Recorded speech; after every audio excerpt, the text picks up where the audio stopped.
friends, as Thanksgiving gets closer and we start planning our meal, we can't forget the most important, essential thing.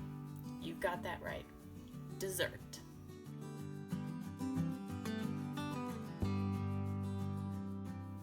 So, traditional dessert on Thanksgiving is pumpkin pie. I don't care for pumpkin pie, but I like something called pumpkin whip. Now, people use a variety of different titles for it, but I call it pumpkin whip. And traditionally, it's an 8-ounce tub of Cool Whip, a cup or more of pumpkin puree, pumpkin pie spice, and instant pudding mix, vanilla or butterscotch. Today, I'm going to be making homemade whipped cream instead of Cool Whip, and I just thought I would try it out. I really like Cool Whip. I don't really like all of the added oils and things you can't pronounce that they add in there. To start, I'm going to be making the whipped cream last.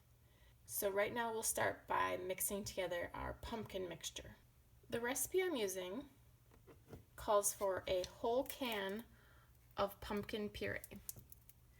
Not pumpkin pie filling, pumpkin puree. The only ingredient is pumpkin.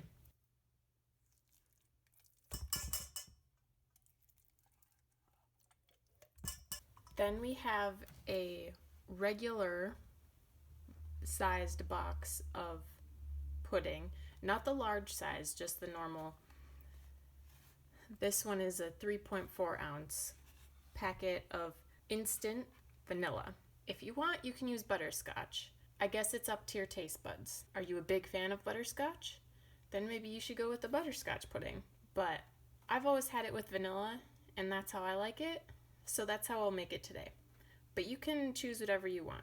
What's great about this recipe is it's super easy to put together, especially if you're just using Cool Whip instead of making your own homemade whipped cream. And for instance, we're not even gonna make the pudding. We're just adding the dry mix in with our pumpkin.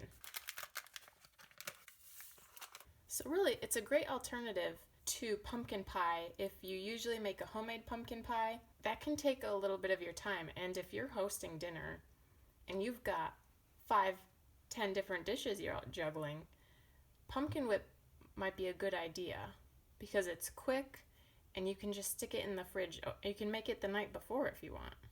Okay. The recipe calls for 2 teaspoons of pumpkin pie spice. I don't have pumpkin pie spice, but I have most of the ingredients that go into pumpkin pie spice.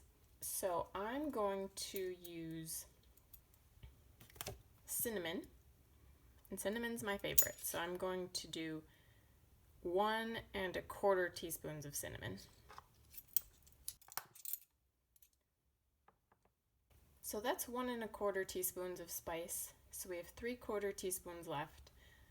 So I'm going to do 1/4 teaspoon of ground cloves, 1/4 teaspoon of ground nutmeg, and 1/4 teaspoon of ground ginger. Now you can play around with the ratio of spices and what of these warm spices you want to put into your pumpkin whip. If you like a lot of ginger, add in a little more ginger. Goes for all of the 4 spices. Okay, we're going to mix this all up.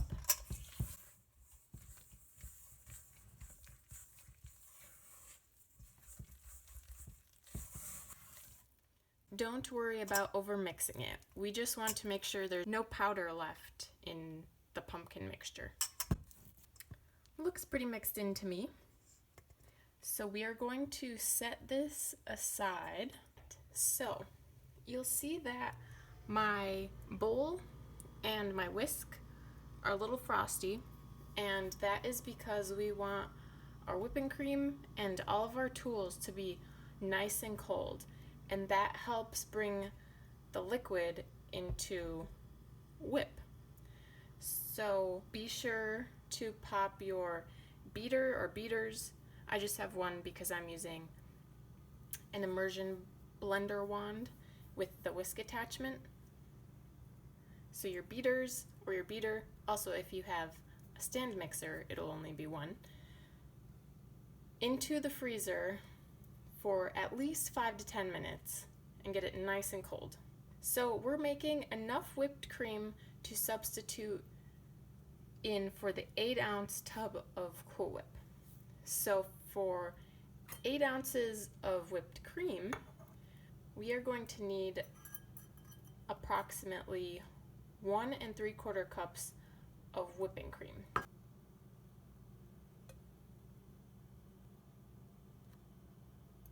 And 3/4. So this is a 1 pint, 16, is that 16 ounces? 1 pint, it's this size container. Not the little short squatty ones, but the bigger one. All right, let's whip it. Whip it real good.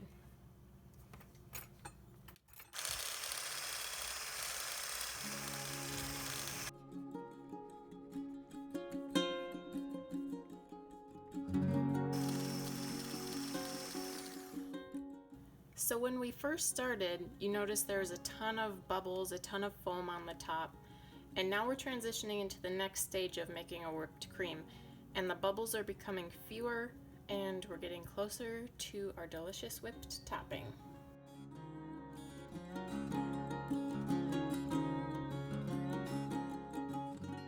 Also, when it starts to get ripples while you're mixing, that's also a good sign that the cream is starting to come together into whipped form, because we're whipping a bunch of air into it.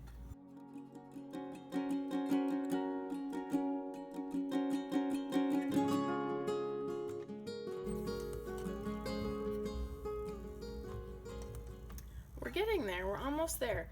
So we want our whipped cream to come to soft peaks, which means if you dip your mixer in there and pull up, it'll make a little peak. Here, let me show you. That's a soft peak. Now it's not going to be sweet, but you can see it's starting to come together like whipped cream. I'm gonna whip it a little bit more. See, my finger dent stayed in there. I'm gonna whip a little bit more air into it.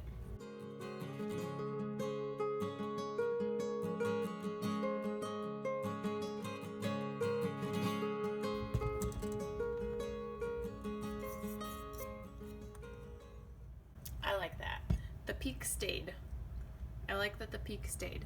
So I'm going to stop whipping here because it's stable enough to stay in the soft peak. But we're not done. We have to sweeten our whipped cream. So for how much cream we have, we are going to add 1/4 cup of powdered sugar. And the reason we use powdered sugar is because it is very fine and it's light. We want a super fine and a more light sugar, because if we were to put normal granulated sugar in here, one, it wouldn't break down, so you wouldn't have a smooth whipped cream texture, and two, it's heavy, so it would weigh down our whipped cream. And then to boost the flavor, we are going to add 3/4 of a teaspoon of vanilla extract.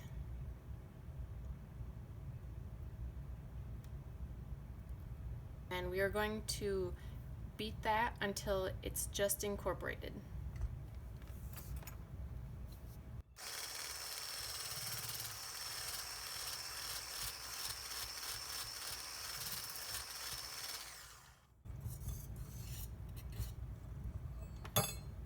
Let's give it a taste. That is scrumptious. It tastes like vanilla ice cream. Yum. Don't mind me, I'm just going to stand over here and clean off my whisk. Last step, actually second to last step is eating it. Second to last step, we are going to fold the whipped cream, or now, if my Cool Whip people out there, this is where you jump back in. You'll take your whole tub of Cool Whip and just plop it in with the pumpkin mixture. For the rest of us, we're going to fold in our whipped cream. And the folding part is essential because if you just stir, stir, stir, stir, stir, you're going to take the air out of our whipped cream that we just worked so hard to put in. And folding is just scooping down, around, bringing it up and over. Down, around, up and over. And just keep at it. It'll come together. It'll be a slower process, but it's worth it.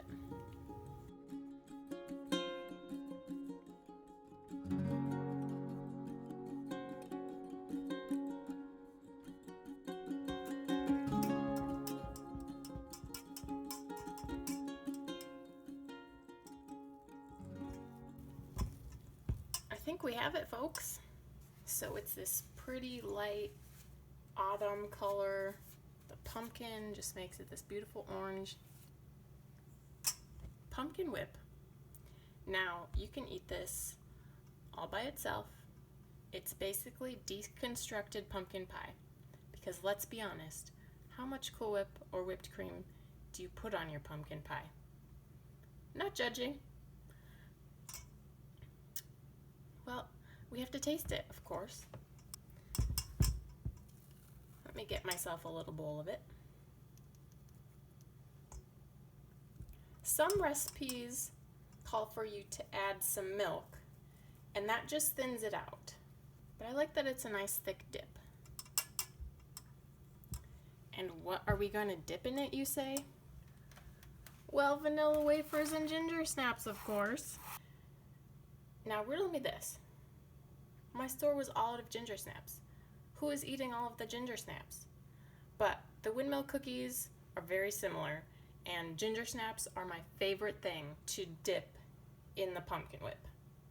So, got some windmill cookies here, and then vanilla wafers or graham crackers are also delicious to dip into pumpkin whip. And they had mini ones. How cute is that? Look at this. Look at that. Perfect. Perfect bite size. So of course I had to get them. All right, let's give it a go. See? Deconstructed pie.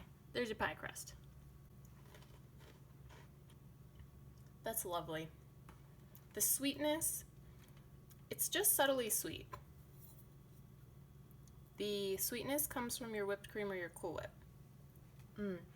If you like the texture of mousse or fluffs, you're going to love the texture of this. Okay, cute little windmill. Let's give it a go. Ginger snaps are still a little better because they're a little spicier, but in a pinch, windmill cookies will do. Give it a try, guys. Even if you don't make it for Thanksgiving, perfect seasonal dessert. And super easy, super quick, especially if you make the whip with Cool Whip, done in no time. And it lasts a few days so you can make it the day before.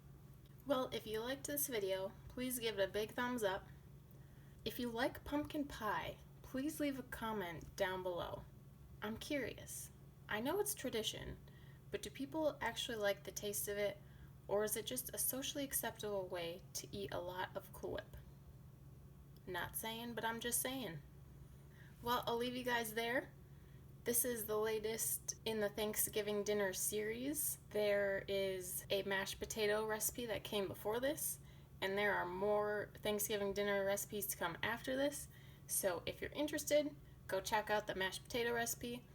And if you want to see the next videos coming out, hit that subscribe button, hit that bell so you get alerts when the next videos get posted. Thanks for stopping by. Enjoy!